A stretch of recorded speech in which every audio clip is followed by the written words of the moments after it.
दोस्तों, उनसे पूछो जिनकी आंखें नहीं होती या जिनको दिखाई नहीं देता कि वह कैसा महसूस करते हैं। आप सोच भी नहीं सकते हैं। और आपको भगवान ने आंखें दी हैं। जिनको आप खराब कर रहे हैं उनका ध्यान नहीं रख रहे हैं। आजकल छोटे छोटे बच्चों के भी चश्मा लग जाता है। दोस्तों, इस संसार का सुंदर नजारा हम अपनी आंखों से ही देख सकते हैं। अगर हमारी आंखों की रोशनी हमसे छिन जाएगी तो हम कुछ भी नहीं देख पाएंगे। यह दुनिया हमारे लिए बेरंग हो जाएगी। इसीलिए अगर किसी की आंखों की रोशनी कम होने लगी है या जिसको बचपन में ही चश्मा लग गया है, वह इस कहानी को ध्यान से सुने और अपने परिवारजनों को भी इसके बारे में बताइए। इस कहानी में आपको एक ऐसी चूरन के बारे में बताया जाएगा जिसका उपयोग करने से आपकी आंखों की रोशनी कुछ ही हफ्तों में वापस लौट आएगी और जिनको चश्मा लग गया है उनका चश्मा भी हट जाएगा। तो आपसे मेरा निवेदन है कि इस कहानी में अंत तक जरूर सुने। एक बार एक युवक जो अपनी आंखों को लेकर बहुत परेशान रहता था, वह एक गुरु के पास जाता है जो कि आयुर्वेद की एक बहुत बड़ी झांता थे। वह युवक गुरु को प्रणाम करता है और कहता है, हे मुनिवर, मैं अपनी आंखों को लेकर बहुत परेशान हूं। मेरी आंखों की रोशनी दिन पर दिन कम होती जा रही है। मुझे सब कुछ धुंधला धुंधला दिखाई देता है। कई बार तो मेरी आंखों में बहुत ज्यादा दर्द और जलन होता है और बहुत ज्यादा आंसू भी निकलते हैं। गुरुदेव, मेरी आंखें समय से पहले ही मेरा साथ छोड़ रही हैं। कृपया करके आप मुझे कोई ऐसा समाधान बताइए जिससे मैं अपनी आंखों की रोशनी को फिर से प्राप्त कर सकूं और आंखों की इन सभी समस्याओं से हमेशा हमेशा के लिए छुटकारा पा सकूं।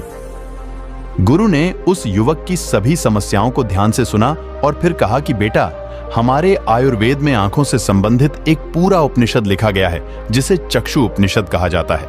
इसके अलावा हमारे महर्षि वाग्भट ने आंखों के इलाज से संबंधित कई उपाय बताए हैं, कई नियम बताए हैं, जिसमें कुछ प्रमुख नियमों के बारे में आज मैं तुम्हें बताता हूं। और इसके साथ ही आज मैं तुम्हें एक ऐसी चूर्ण के बारे में बताऊंगा जिसका 15 दिन उपयोग करने से ही आपकी आंखों की ज्योति वापस लौट आएगी और साथ में ही इन नियमों का पालन करने से सिर्फ कुछ ही हफ्तों में आपकी आंखों की रोशनी में एक आश्चर्यचकित परिवर्तन होगा।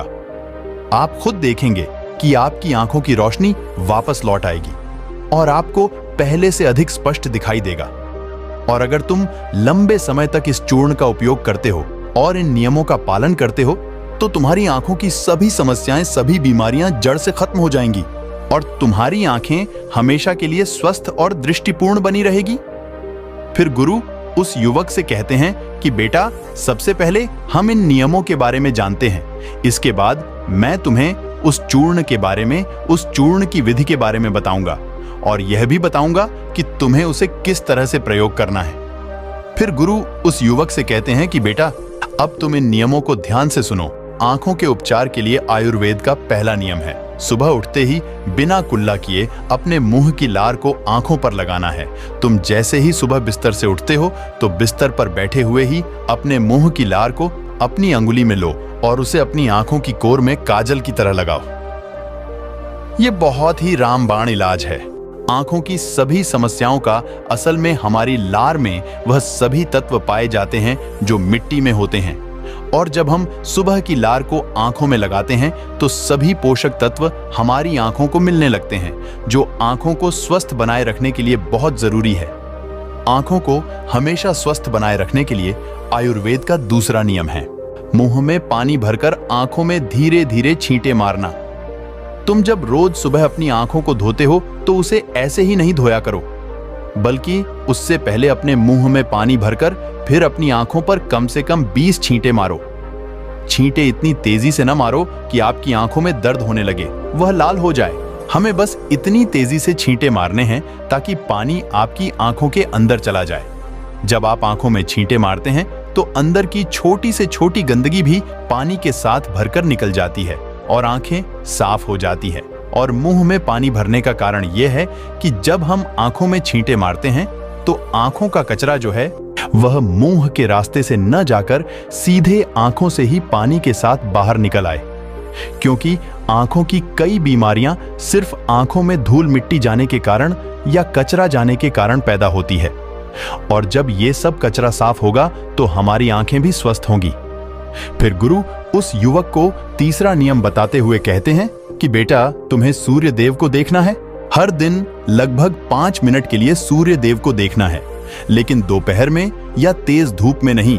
सिर्फ उगने से 1 घंटे के अंदर अंदर या फिर सूर्यास्त होने के घंटे पहले। सबसे ज्यादा अच्छा तो ये होगा कि तुम सूर्य देव के उगने या अस्त होने के समय उनके दर्शन करो। शुरू में तो 1 मिनट के साथ शुरू करो और धीरे धीरे से 5 मिनट तक लेकर जाओ। सूर्य दर्शन के समय सूर्य की किरणें हमारी आंखों में अवशोषित होती हैं और हमारी आंखों को ठीक करती है। अंत में अपनी दोनों हथेलियों को रगड़कर उसे अपनी आंखों के ऊपर रख लो, लेकिन इस बात का ध्यान रखना कि आपको अपनी आंखों के ऊपर रखना है, उन्हें दबाना नहीं है। ऐसा करने से आंखों को आराम मिलता है। चक्षु उपनिषद में सूर्य देव को आंखों का वेद कहा गया है। फिर गुरु उस युवक को अगला नियम बताते हुए कहते हैं कि आंखों का व्यायाम करो। आप इसे किसी भी समय कर सकते हैं, लेकिन सुबह और सोने के पहले करने से ज्यादा फायदा देता है। इसके लिए सबसे पहले तो अपनी आंखों को 10 बार ऊपर नीचे करो, 10 बार ऊपर करो और 10 बार नीचे करो। जितना हो सके उतना ऊपर करो और जितना हो सके उतना ही नीचे लो। लेकिन इस बात का ध्यान रखना है कि आंखों के साथ सर नहीं घूमना चाहिए। सर स्थिर होना चाहिए, सिर्फ और सिर्फ आपकी आंखें घूमना चाहिए। आंखों को ऊपर नीचे करने के बाद आंखों को 10 बार बाईं ओर और 10 बार दाईं ओर लेकर जाओ। इसके बाद 10 बार आंखों का ऊपरी कोने की ओर और 10 बार आंखों को निचले कोने की ओर लेकर जाओ। इसके बाद आंखों को गोल गोल घुमाते हुए एक वृत्ताकार आकृति बनाने का प्रयास करो। आंखों को 10 बार दाहिनी ओर गोल गोल घुमाएं और 10 बार बाईं ओर गोल गोल घुमाएं। फिर सबसे जरूरी व्यायाम, अपने हाथ के अंगूठे को अपनी दोनों आंखों के बीच में रखो और अपने नाखून के हिस्से को देखो और बिना ध्यान हटाए धीरे धीरे अपने अंगूठे को दूर लेकर जाओ। इस दौरान आपका पूरा ध्यान अंगूठे के नाखून पर होना चाहिए। जैसे ही अंगूठा दूर जाए तो सारा ध्यान अंगूठे से हटाकर उसके पीछे वाली चीज पर लगाओ।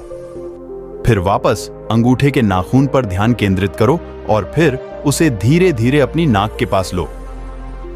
इस प्रक्रिया को तुम्हें 10 बार दोहराना है और फिर इसके बाद अपने दोनों हथेलियों को रगड़कर अपनी दोनों आंखों को ढक लेना है और आंखों को आराम देना है। दरअसल हमारी आंखों के आसपास बहुत सारी मांसपेशियां होती हैं जो हमारी आंखों को चलाती हैं, उन्हें नियंत्रित करती है।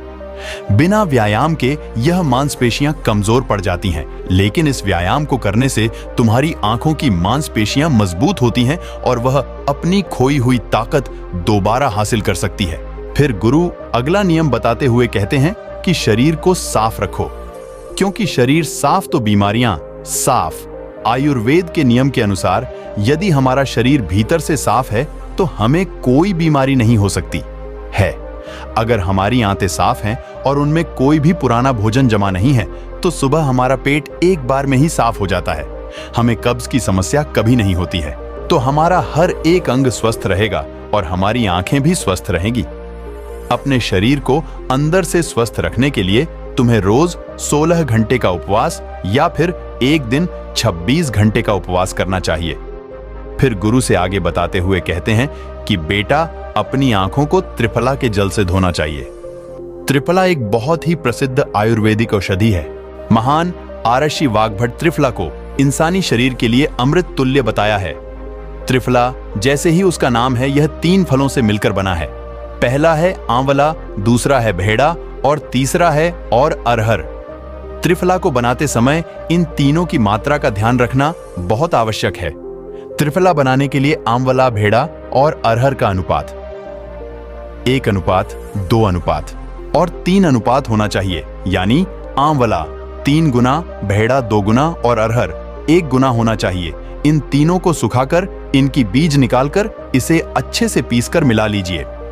इस तरह से त्रिफला का चूर्ण तैयार हो जाता है। फिर इसे किसी मिट्टी के बर्तन में रख दीजिए और 1 चम्मच त्रिफला चूर्ण को 2 गिलास पानी में रात में भिगोकर रख दें और सुबह उसे छानकर अपनी आंखों से धो लीजिए।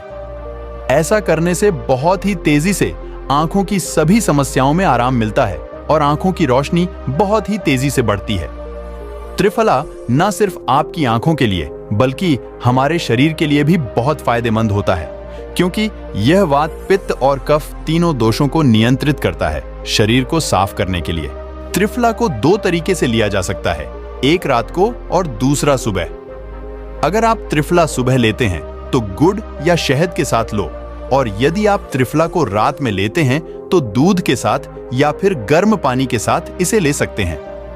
रात में दूध या गर्म पानी के साथ जो त्रिफला खाया जाता है वह हमारे शरीर को साफ करने का काम करता है, गंदगी बाहर निकालता है। और सुबह जो गुड़ या शहद के साथ त्रिफला खाया जाता है यह पोषक तत्व का काम करता है, यानी कि पोषक तत्व प्रदान करता है। इसीलिए जो व्यक्ति स्वस्थ है, जिन्हें कब्ज या पेट से जुड़ी हुई कोई भी दिक्कत नहीं है, वह त्रिफला को दिन में खाए, और जिन्हें पेट की सफाई करनी है, कब्ज की समस्या रहती है, वह इसका सेवन रात को करें। फिर गुरु उस युवक को अगला नियम बताते हुए कहते हैं कि बेटा, ये नियम बहुत ही लाभकारी है। इससे तुम्हारी आंखें और मन दोनों ही तेज बनते हैं। इसके लिए तुम्हें एक अंधेरे कमरे में दीपक या मोमबत्ती जला लेना है। फिर उसे इतनी ऊंचाई पर रखना है कि जब तुम बैठो तो वह तुम्हारी आंखों के ठीक सामने हो, ना ज्यादा ऊपर होना चाहिए और ना ही ज्यादा नीचे होना चाहिए। इसके बाद आपको अपनी पीठ को सीधा करके आरामदायक स्थिति में बैठ जाना है और अपनी दृष्टि को उस दीपक या मोमबत्ती की ज्वाला पर, यानी छोटी पर केंद्रित करना है और लगातार उस छोटी को देखना है।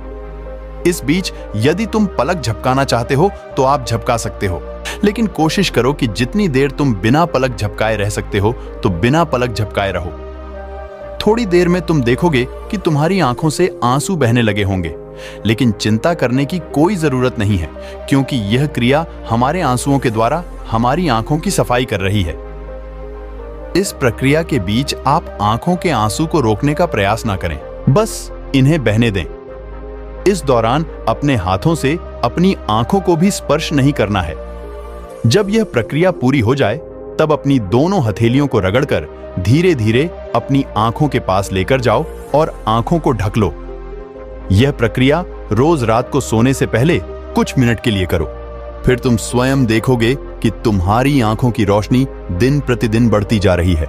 इस प्रक्रिया को करने से आपकी आंखों की रोशनी के साथ साथ आपकी एकाग्रता भी बढ़ती है। फिर गुरु उस युवक को अगला नियम बताते हुए कहते हैं कि किसी भी ठंडी सब्जी जैसे खीरा, लौकी और आलू के छोटे छोटे टुकड़ों को कुछ मिनट तक अपनी आंखों के ऊपर रखो। जब हम खीरे या लौकी को इस तरह से छोटे छोटे टुकड़ों में काटकर आंखों के ऊपर रखते हैं तो हमारी आंखों के आसपास का क्षेत्र है वह ठंडा हो जाता है और बाकी का क्षेत्र गर्म रहता है, जिससे आंखों और सर के बीच का जो तापमान है उसमें अंतर आ जाता है और ज्यादा से ज्यादा रक्त आंखों की तरफ आने का प्रयास करता है। फिर जिस जगह पर रक्त का प्रवाह ज्यादा होता है उस जगह का इलाज खुद व खुद शुरू हो जाता है। इस प्रक्रिया को आपको हर दिन 10 से 12 मिनट तक जरूर करना है। इससे आपकी आंखों की रोशनी बढ़ेगी और आप ताजगी महसूस करेंगे। फिर गुरु उस युवक को अगला नियम बताते हुए कहते हैं कि बेटा, तुम्हें रोज ऐसा काम करना है जिसमें ज्यादा रक्त का प्रवाह हो, जैसे शीर्षासन, भस्त्रिका आसन। ऐसे आसन को करने से रक्त की ज्यादा मात्रा आंखों की तरफ जाती है और आंखें स्वस्थ बनी रहती हैं। फिर गुरु उस युवक को कहते हैं कि बेटा, तुमने नियमों के बारे में तो जान लिया, अब मैं तुम्हें उस चूर्ण के बारे में बताता हूं जिसका उपयोग तुम्हें करना है, और उसका उपयोग करने से कभी भी तुम्हारी आंखों की रोशनी कभी खराब नहीं होगी। और अगर जिनको चश्मा लग चुका है उनका चश्मा भी कुछ हफ्तों में उतर जाएगा। इस चूर्ण को बनाने के लिए आपको 4 चीजों का प्रयोग करना है, जिसमें पहली चीज है सौंफ, दूसरी चीज है बादाम, तीसरी चीज है धागे वाली मिश्री और चौथी चीज है काली मिर्च। हमें सबसे पहले तवे पर सौंफ को थोड़ा सेक लेना है। सौंफ को नेत्र ज्योति के रूप में अव्वल माना जाता है। इसकी तहसीर ठंडी होती है। इसके साथ ही यह खाने को पचाने में बहुत ज्यादा मदद करती है। सौंफ हमारे शरीर के मोटापे को भी कम करती है। सौंफ में potassium, magnesium, zinc, iron, copper जैसे मिनरल्स भरपूर मात्रा में होते हैं। आपको सौंफ को तब तक सेकना है जब तक उसमें खुशबू ना आ जाए। जब खुशबू आने लगे तब आप उसे नीचे उतार लीजिए। फिर आपको बादाम को हल्का हल्का सेकना है। बादाम में विटामिन ए प्रचुर मात्रा में होता है, जो हमारे दिमाग को तंदुरुस्त रखता है। इसमें प्रोटीन एवं फाइबर काफी अच्छी मात्रा में पाए जाते हैं, जिसकी वजह से हमारा पेट भरा भरा रहता है और यह हमारे मोटापे को भी कम करती है। इसके बाद आपको बादाम और सौंफ को अच्छी तरीके से पीस लेना है इसका बारीक चूर्ण बना लेना है और इसके बाद आपको धागे वाली मिश्री में से धागा निकाल देना है और उसे भी पीसकर उसका बारीक चूर्ण बना लेना है। फिर आपको 10 से 15 काली मिर्च लेनी है। काली मिर्च में एंटी इन्फ्लेमेटरी तत्व पाए जाते हैं जो आंखों के लिए बहुत लाभदायक होते हैं। इसके साथ ही काली मिर्च जीवाणु रोधक और इम्यूनिटी बढ़ाने में सहायक होती है। काली मिर्च में विटामिन ए और विटामिन ई पाए जाते हैं जो आंखों के लिए बहुत लाभदायक है। काली मिर्च को भी आपको अच्छी तरीके से कूट लेना है, उसका भी बारीक चूर्ण बना लेना है। फिर आपको इन चारों चीजों को एक साथ मिक्स कर लेना है। फिर आपको इस चूर्ण को 1 चम्मच गुनगुने पानी में या फिर 1 गिलास दूध में सुबह सुबह खाली पेट लेना है।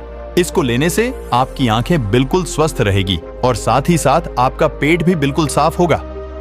आप अच्छी तरह से फ्रेश हो पाएंगे। इससे आपको अच्छी नींद आएगी और आपकी आंखों की रोशनी और दिमाग तेज होगा। और ये चारों चीजें जो है वो आपको अपने घर में ही उपलब्ध हो जाएंगे। फिर गुरु उस युवक से कहते हैं कि बेटा, आज के समय में आंखों को स्वस्थ रखने के लिए जो सबसे ज्यादा जरूरी है वह है अपनी स्क्रीन टाइम को कम करना। आजकल लोग सुबह उठते ही सबसे पहले अपने फोन के मैसेज को देखते हैं और फिर पूरे दिन यहां तक कि देर रात तक मोबाइल या लैपटॉप को यूज करते हैं। और इन लैपटॉप, फोन, टीवी से निकलने वाली लाइट हमारी आंखों के लिए बहुत नुकसानदायक होती है। इसीलिए आप एक ऐसा रूटीन बनाएं जिसमें आप रात में 8 या 9 बजे के बाद किसी भी तरह की स्क्रीन को नहीं देखेंगे। ऐसा करने से आपकी आंखों को तो आराम मिलेगा ही साथ आपकी नींद भी गहरी हो पाएगी और अगले दिन आप तरोताजा महसूस करेंगे। और अगर आपका काम देर रात तक लैपटॉप पर है तो आप हर कुछ देर में ब्रेक लिया करो, आंखों को बंद करो और उन्हें आराम दो। इसके अलावा आप अपने खाने में विटामिन ए और विटामिन सी को शामिल करें, जैसे गाजर, संतरा, चारकोल इत्यादि। यह सब आपकी आंखों को स्वस्थ रखने के लिए अहम भूमिका निभाते हैं। तो दोस्तों, उम्मीद करता हूं आपको इस कहानी से जरूर बहुत कुछ सीखने को मिला होगा। यह कहानी आपको कैसी लगी हमें कमेंट बॉक्स में कमेंट करके जरूर बताएं और इस वीडियो को लाइक कीजिए और चैनल पर पहली बार आए हैं तो सब्सक्राइब करके बेल आइकन को जरूर दबा दें। धन्यवाद।